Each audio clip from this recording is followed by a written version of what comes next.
Okay, sounds good. Thanks, man. Yep, thanks everybody. Afternoon, morning, evening, wherever you maybe are around the world.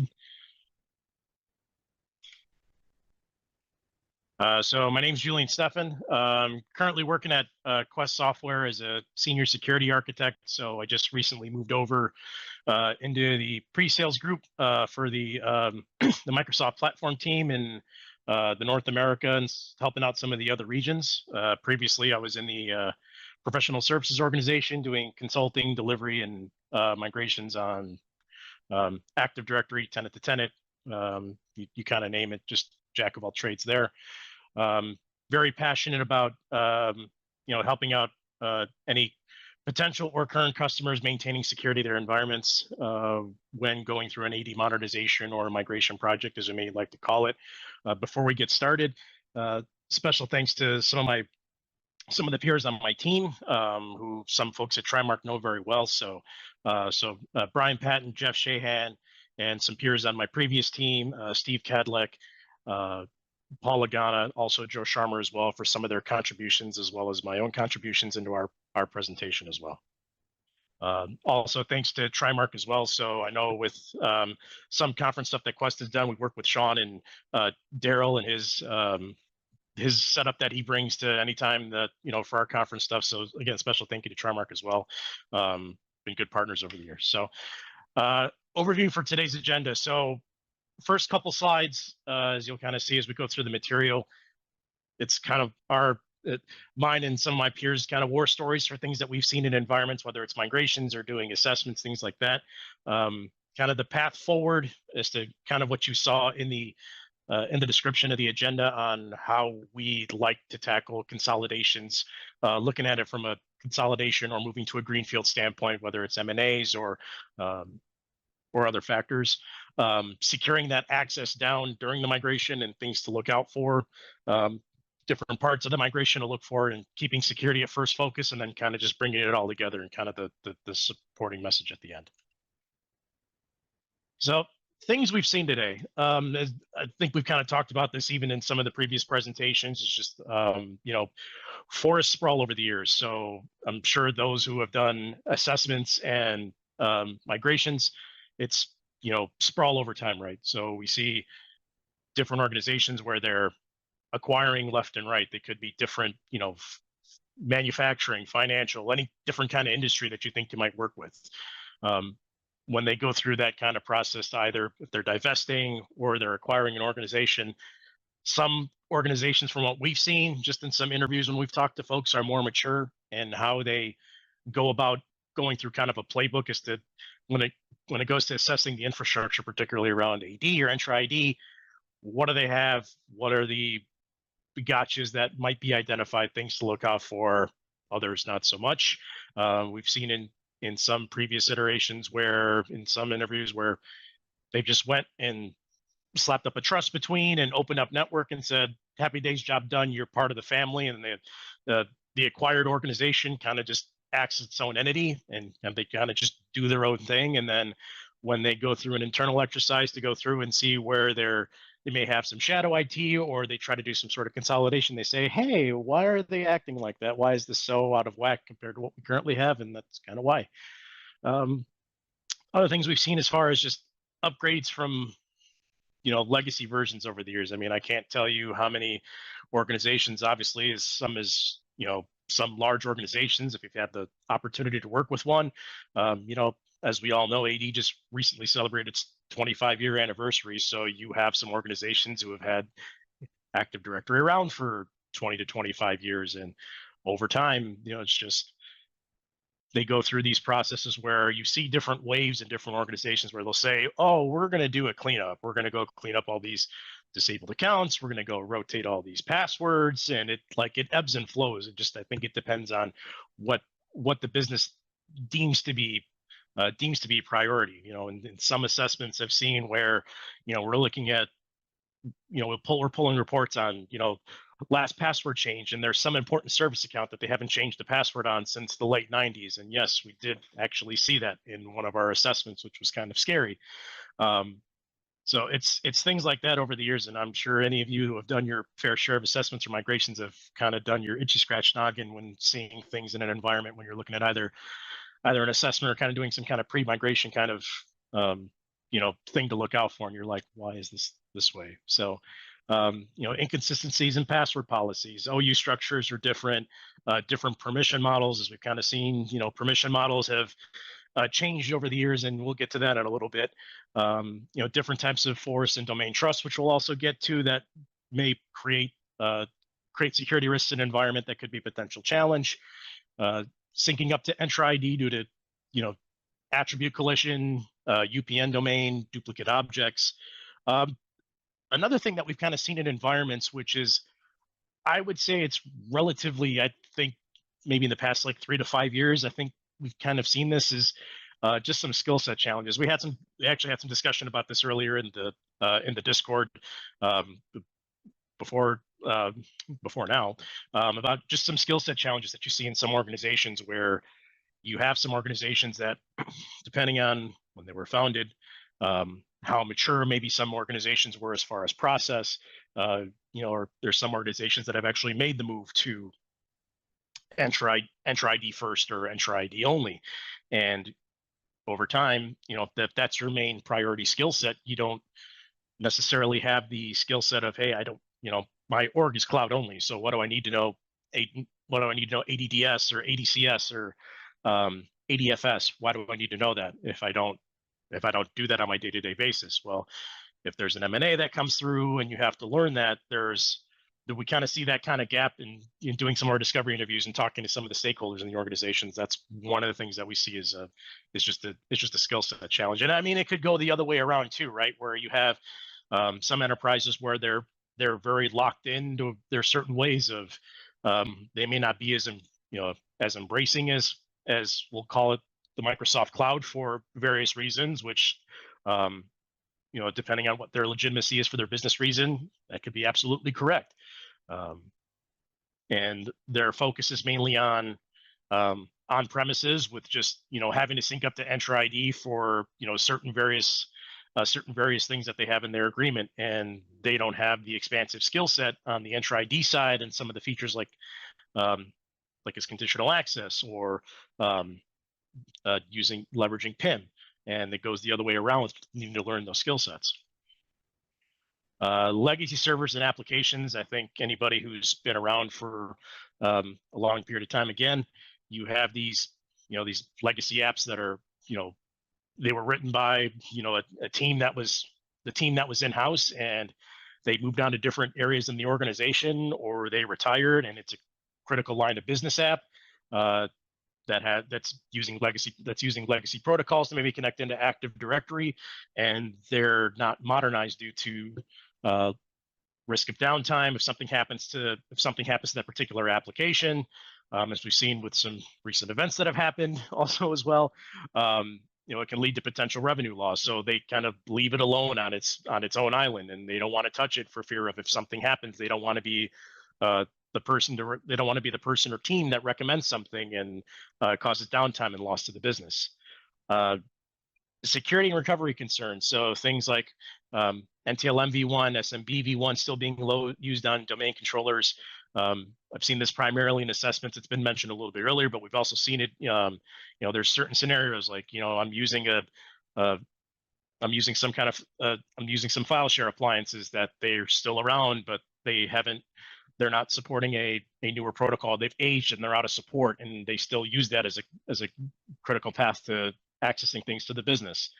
So that SMB V1 still has to be opened up, or some legacy app is not using Kerberos, it has to default to NTL MV1. Things like that. Legacy OS, so things that are on. I still see some environments today where I'm still seeing Server 2003 R2. I'm still seeing Server 2008 R2 for OS, and it's really scary.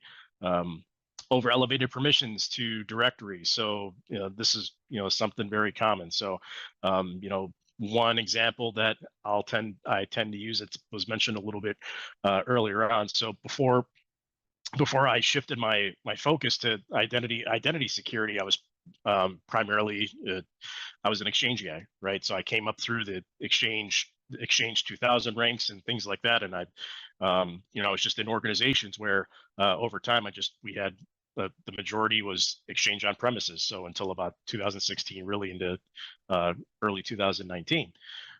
Was my primary focus besides identity. So you've seen a lot of organizations from a mail standpoint, they moved to Exchange Online and they've moved all their mailboxes, and from user, shared, room mailboxes, everything's moved, but they still have some sort of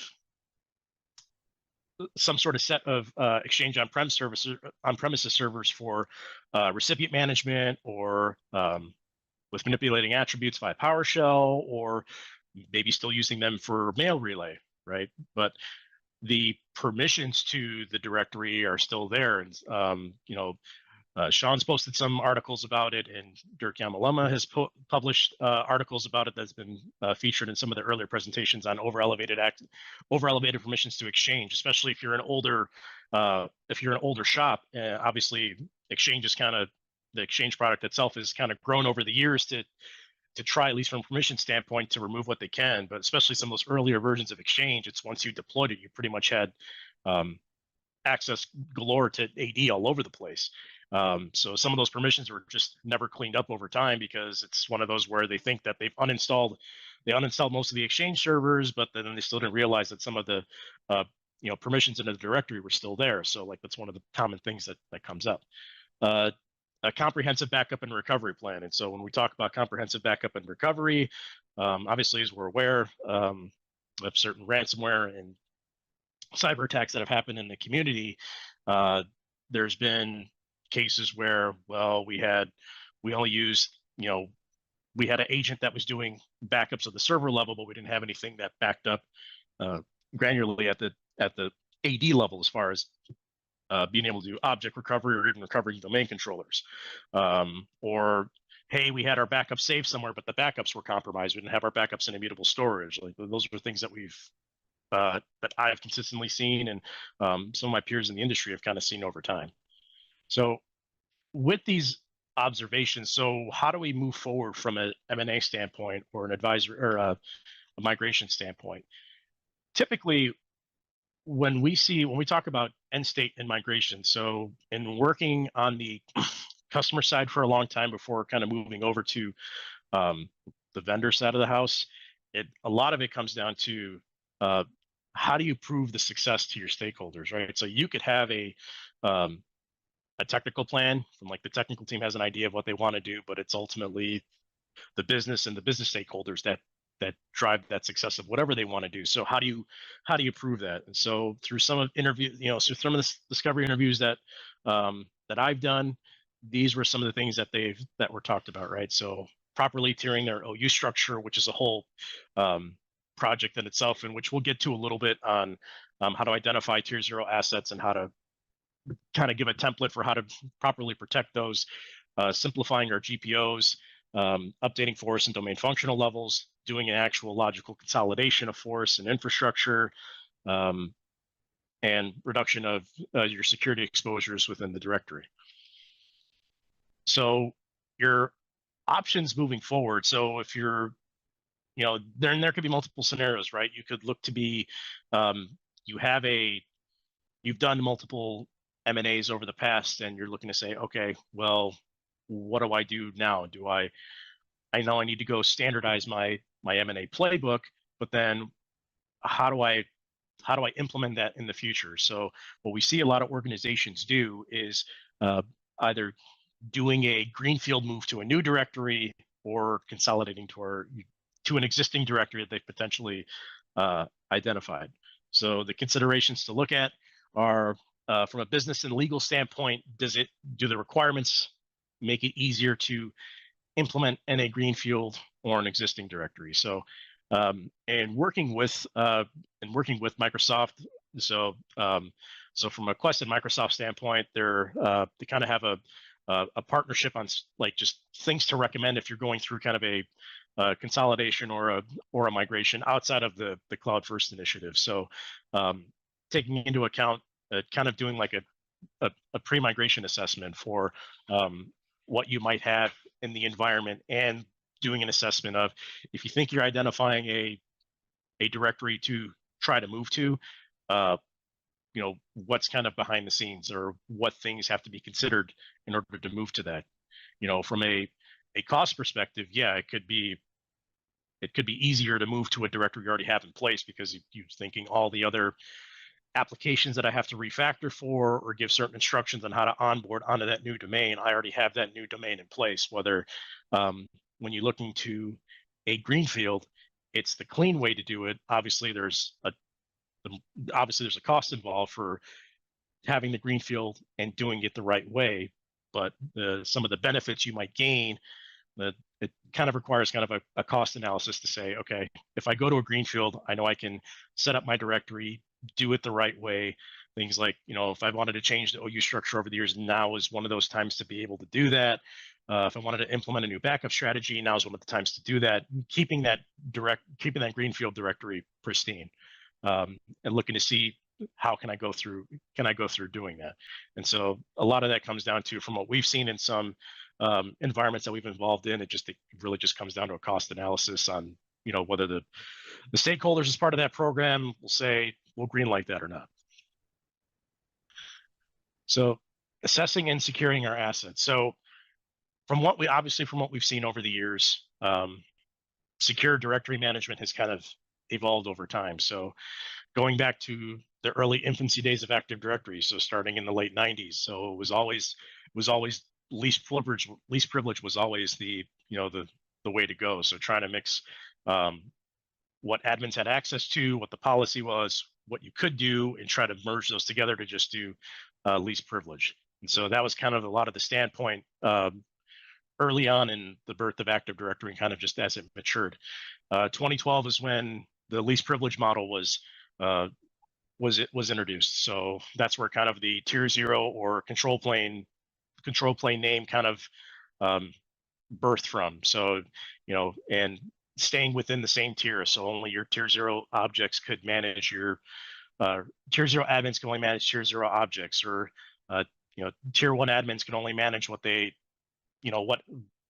what environments they had access to manage, or from a tier 2 standpoint, if you manage workstations, only be able to manage what you had on your workstations, and trying not to cross those tiers of access.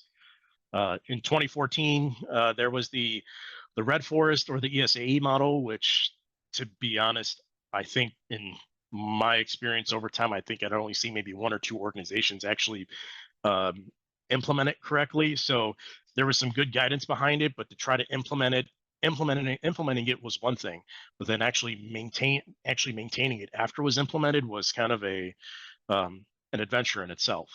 And then in 2020, Microsoft kind of took some of the best principles of ESAE, and then they brought up the enterprise access model with a lot of the cloud services that were kind of born in between those two gaps over time. So what this evolved from was the tiering model was only factored in for to try to maintain or try to prevent privilege escalation for just AD.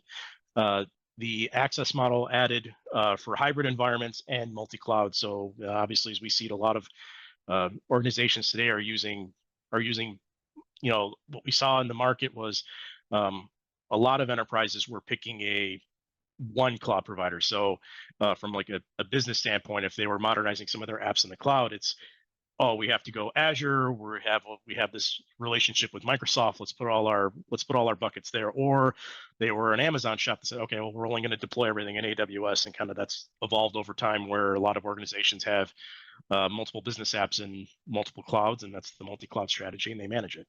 So where this evolved from an access standpoint is that what was called tier 0 has evolved into the naming that's called the control plane. So including Active Directory as far as anything network access related or legacy applications.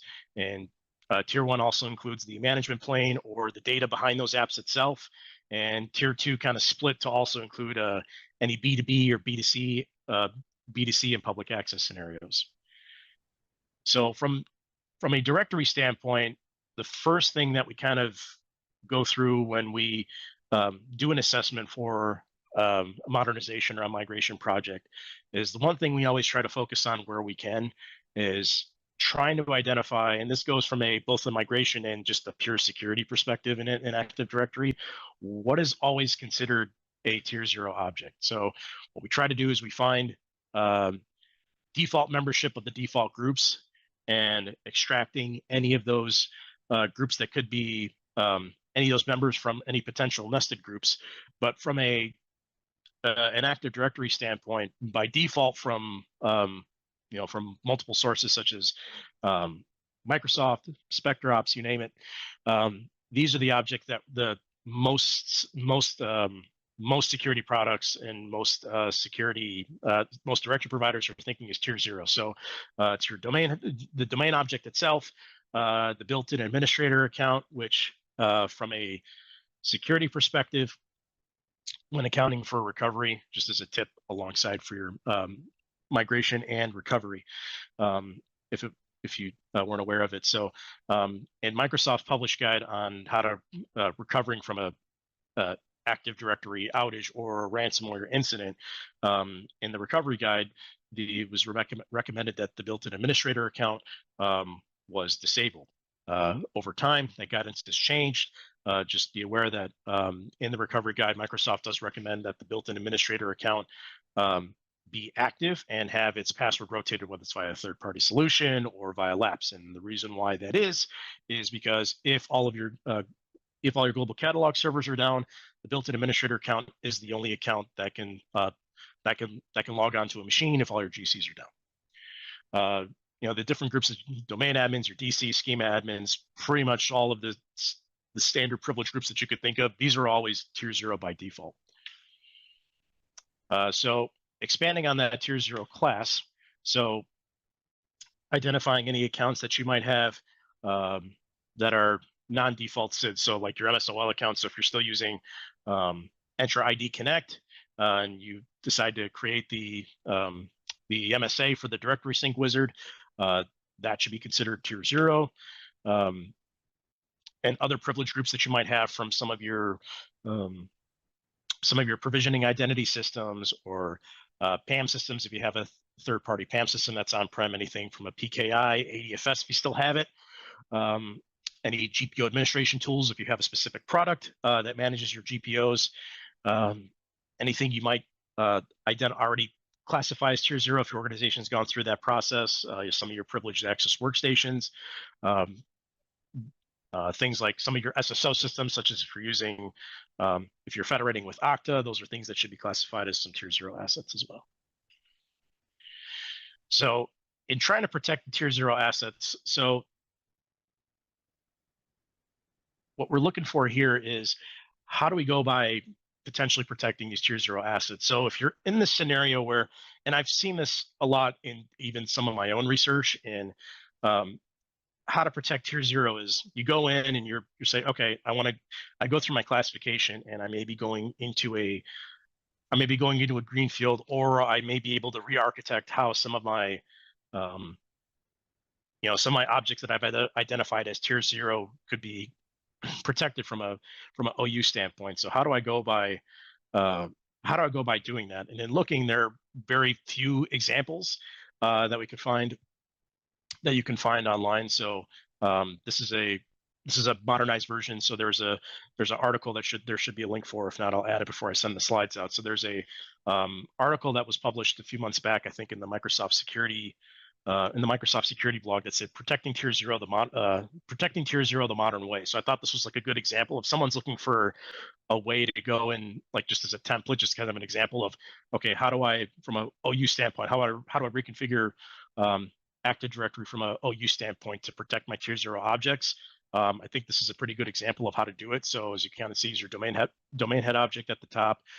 You've got an admin folder, and then identifying having a tier 0 folder, and then having your users groups, any of your servers, your workstations, and your service accounts, and then layering those objects within those groups, and then applying the proper GPO protection to protect who can make changes to those particular OUs.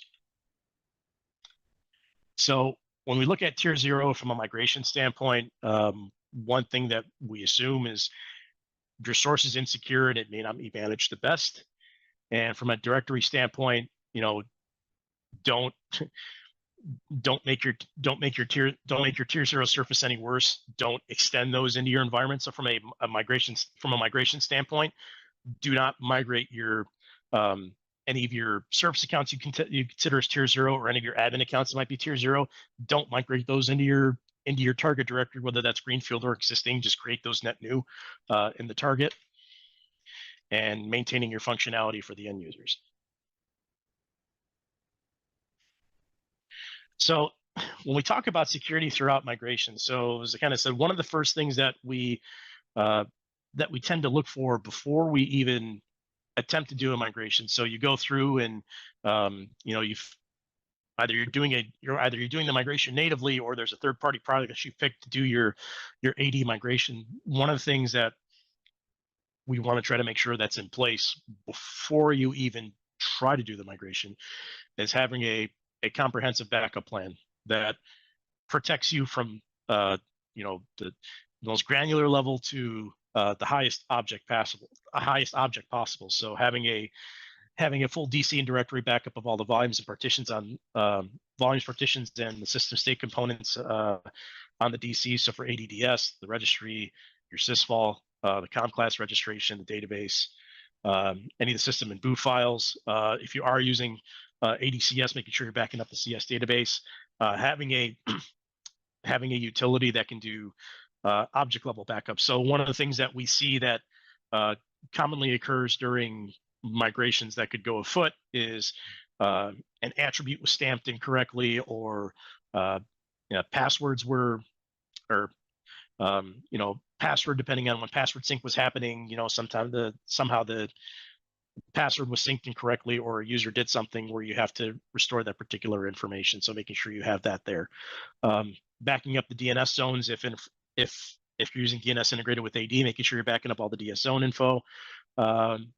If you can, and I know this has been a newer subject over the years, and there's trying to some clarification on, well, if I have things in the cloud, and I think this came out more so from like an M365 standpoint, but it's kind of moved into the directory spaces. Well, if I have my stuff all in the cloud, is it Microsoft backing that up for me, or is Amazon backing up for me if I have my stuff in AWS? And the answer is yes, they do, and yes, you can look at their SLAs on how they can try to restore that data if they can. However, you still should have and Microsoft has it in their guidance to, if you can, have your backups for your cloud-only objects and attributes specific to Entra ID, wherever you can, to just restore that quickly versus having to depend on your cloud provider to restore that backup, and having backups to multiple locations. So some of the best third-party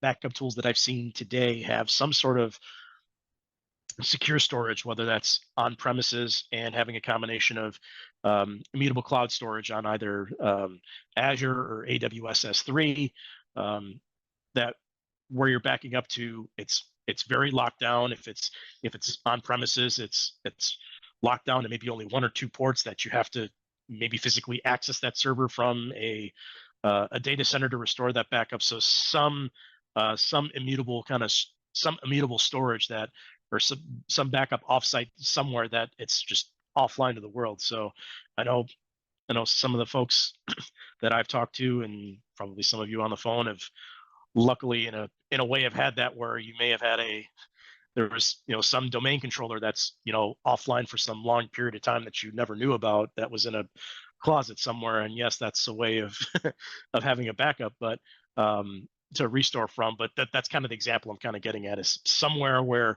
or if all else fails, if your first or second line of defense kind of fail, you have that that third line of defense where it's immutably back up somewhere, so we could safely occur, so that if you think your backups have been infected by ransomware, you could safely restore from those.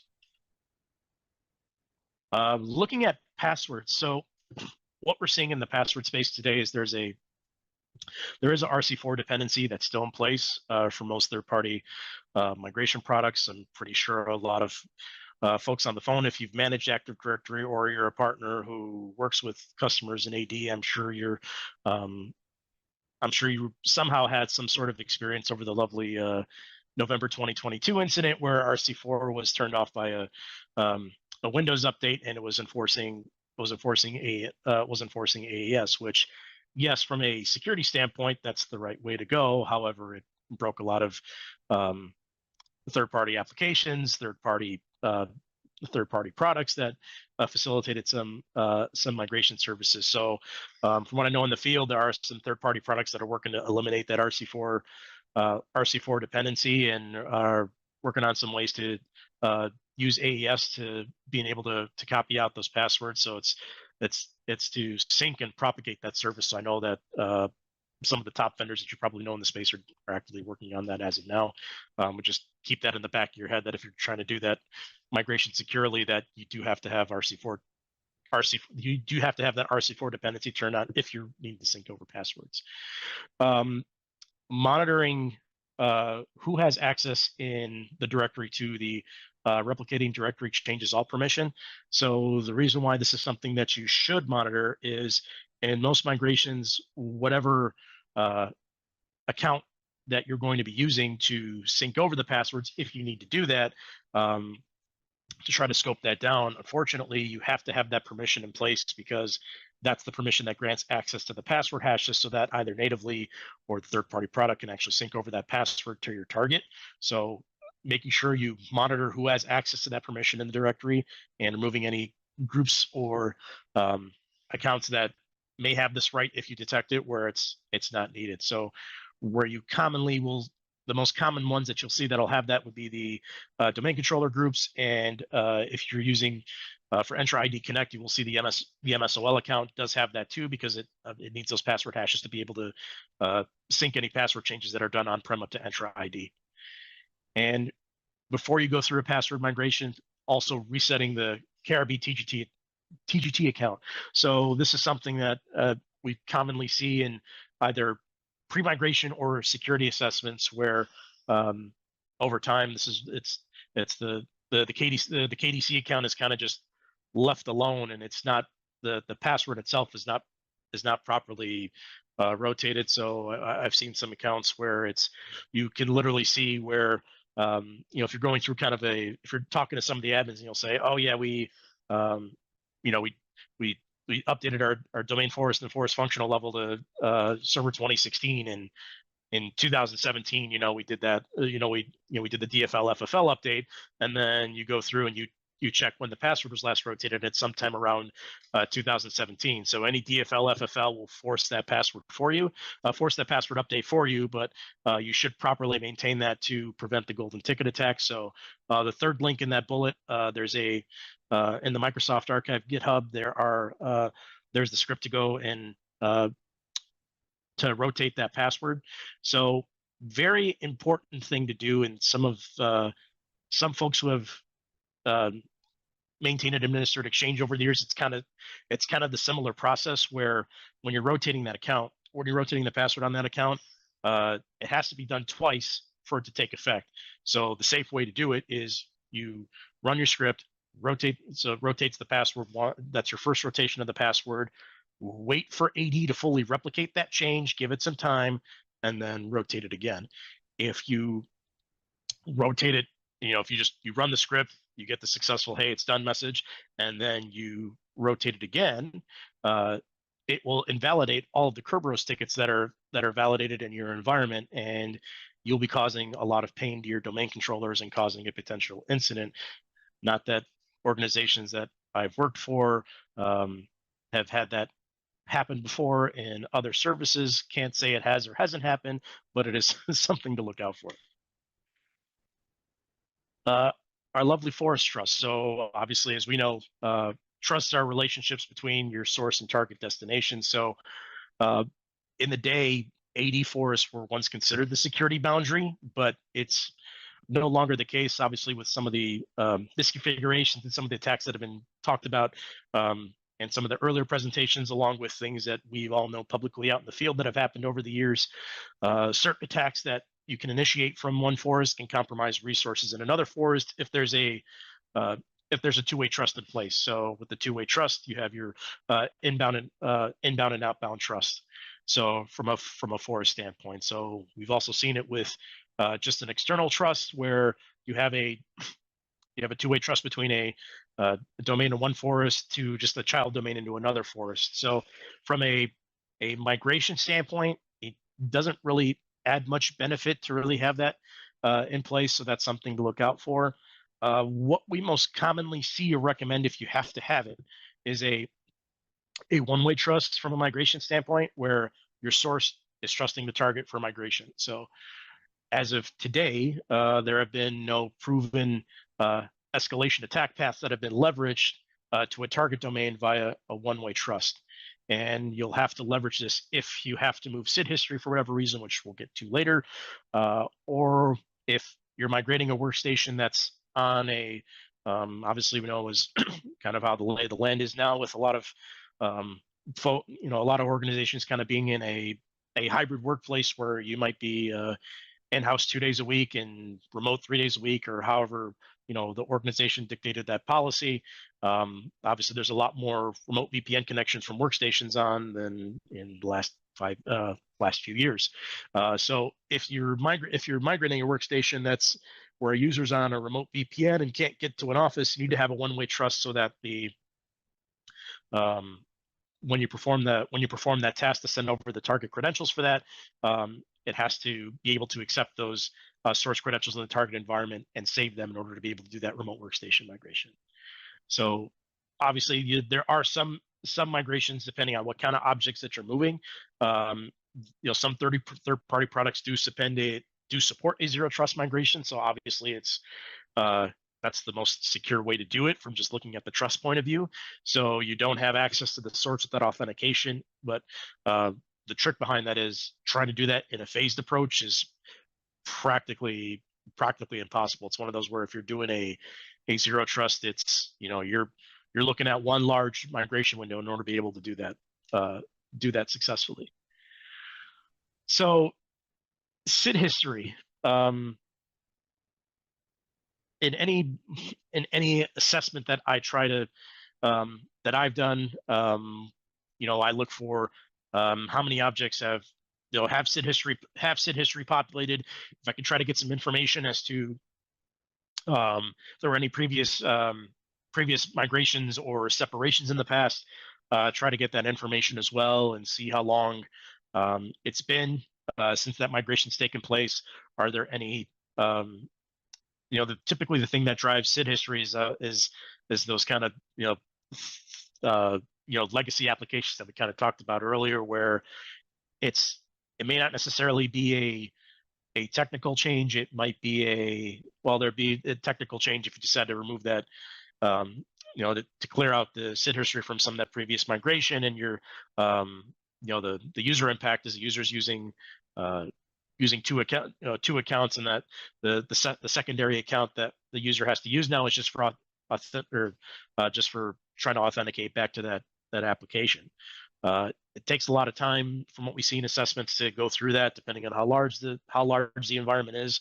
Trying to pick some information on why that was moved in the first place.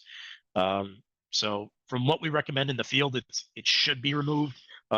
A lot of organizations just don't, for fear of applications breaking or just adding more user impact, for having them needing to use a separate account to authenticate back to that legacy application while that domain's taking place. So if you from a SID history standpoint, it can be leveraged to we've seen some attacks where if the SID history is in place, can be leveraged to gain access to something in the source environment, and you'll have to penetrate something that's in the target that might be an unidentified tier 0 asset to potentially exploit. So there are technical reasons. It comes to more so on the business side as to, I think, in my opinion, as to why SID history should be part of a migration or not. We try to advocate trying to clear that out if at all possible before we even perform that, if before migration's even performed. Workstation migration. So this is where, from a security standpoint, we see a lot of organizations from the workstation standpoint try to take a security focus as to how they will migrate their workstations. So this is a benefit advantage. So obviously, as we know, if a device object is synced to Entra ID, then then the object is considered from the state of the workstation itself as far as how it's joined. It's Entra ID hybrid join, and so we see a lot of organizations, unfortunately, use this model where they've got an on-prem footprint, so they're using SCCM and GPOs to manage the workstations. The workstations are also registered to the tenant and joined to Intune. Where the security focus is today is we're trying to advocate for a lot of organizations to move to just a Entra ID only join state. So from a security perspective, you don't have to worry about managing the workstation objects in Active Directory anymore. So that's one less thing. That's one security benefit to reduce the attack surface on just the workstation objects themselves.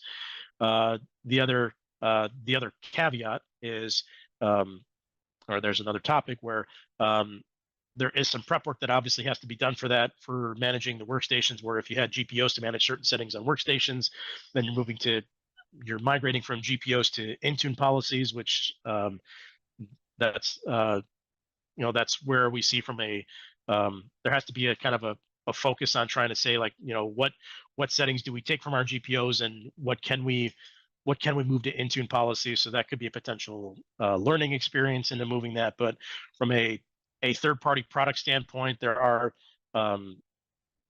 products out there that can help with actually moving that from any state. So whether you're just whether you're AD only, whether you're hybrid, whether you're Entra join to the source and trying to move to Entra join to the target, there's some third-party products that are getting very mature in that process of being able to do that kind of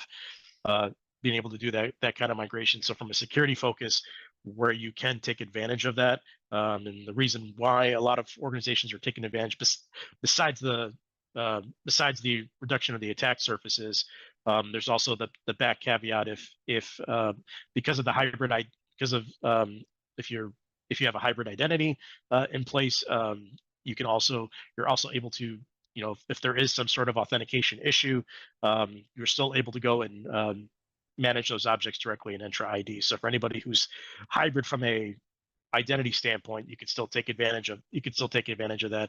That's where we're seeing a lot of orgs. That's kind of their first foray into saying, okay, well, I kind of put it back to, kind of in the M365 space, we kind of had seen organizations kind of shift those resources to kind of move everything to M365.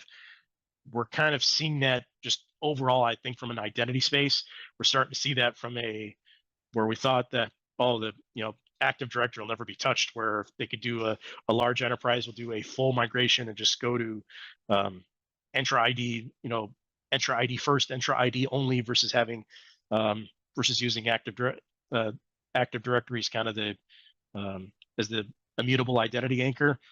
That's where we see a lot of organizations kind of going today with that, and the workstations are kind of the focus point of that. So bringing it kind of all together. So this is kind of the migration strategy that we're recommending to most folks today. So if you kind of look, it's just in the circle here. So you're looking at your pre-migration. So from a target readiness standpoint, assessing, as we kind of talked about, assessing and securing target AD and the assets. So identifying or meeting any compromises we try to identify in AD if we find any, protecting and monitoring any changes to your tier 0 assets or your secure or the more important GPOs during the migration. So kind of taking the approach of monitor, protect, manage, and remediate. So continuing to safeguarding any of those GPOs and the trusts. If we need to recover from any undesired changes, being able to do that.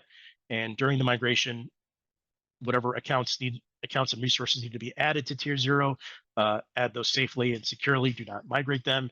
When the migration's done, removing any trusts that, if you don't need them for coexistence, remove them. Removing SID history wherever you can, and then removing the migration accounts once your migration's finished. So this option table here, this talks about anything in the previous section as far as any of the functions to look out for from a security focus during a migration. These are the things to look for, just the benefit, the risk, and the potential impact. So our key takeaways are there's just multiple areas you have to focus on during an AD migration itself.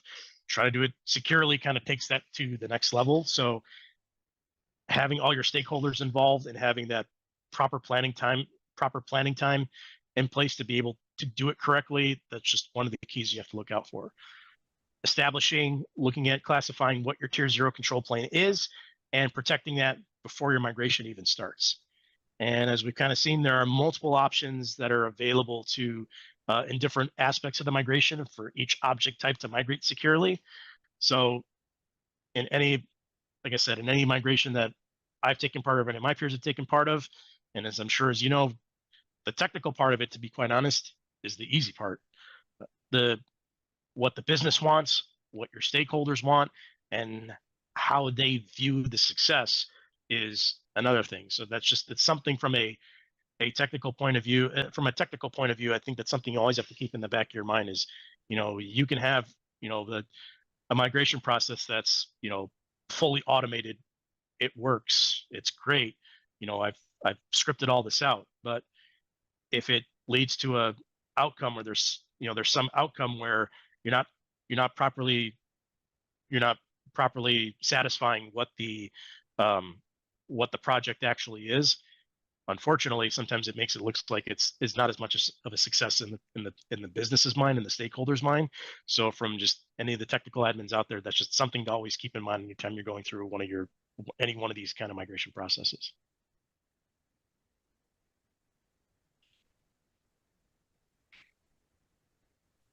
Stakeholders, whatever. Yeah, I know. I've been on the other side of it too. So yeah, these projects would be great if it wasn't for all the goddamn stakeholders. I know. Just let us go do our job, and then it'll be great. Here's a technically sound project plan. Why aren't those colors the right way? Shut up. I don't. Yeah, I don't. This is why I don't put charts and things.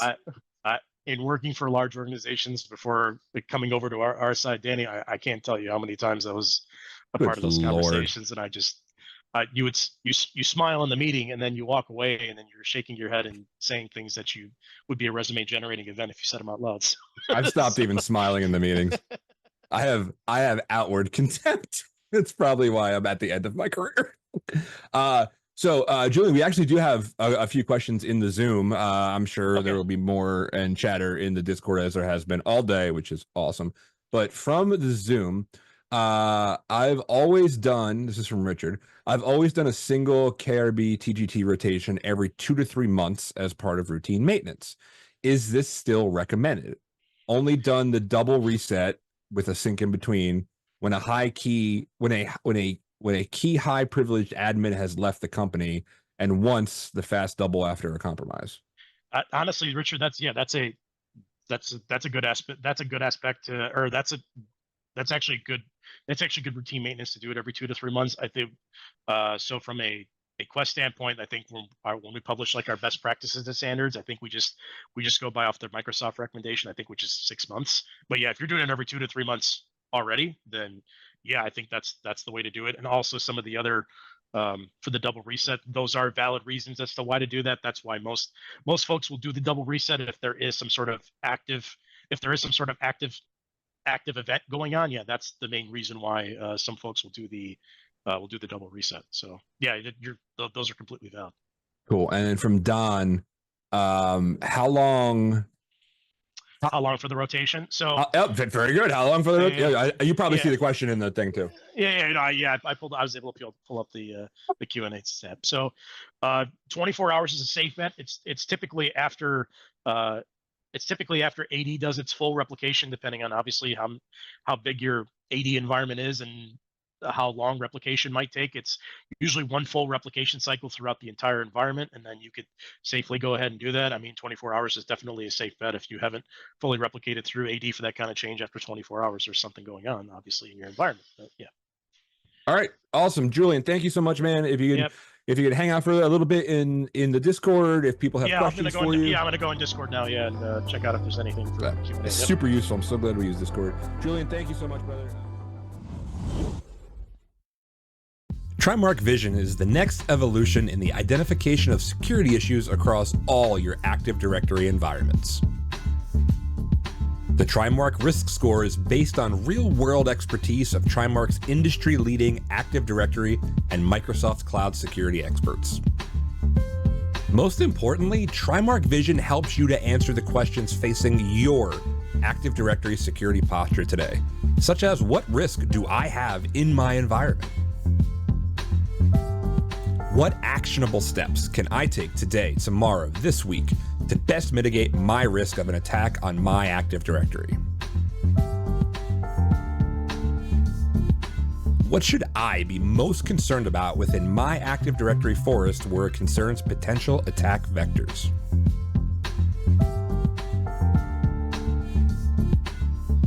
What is the current security posture of all my AD forests?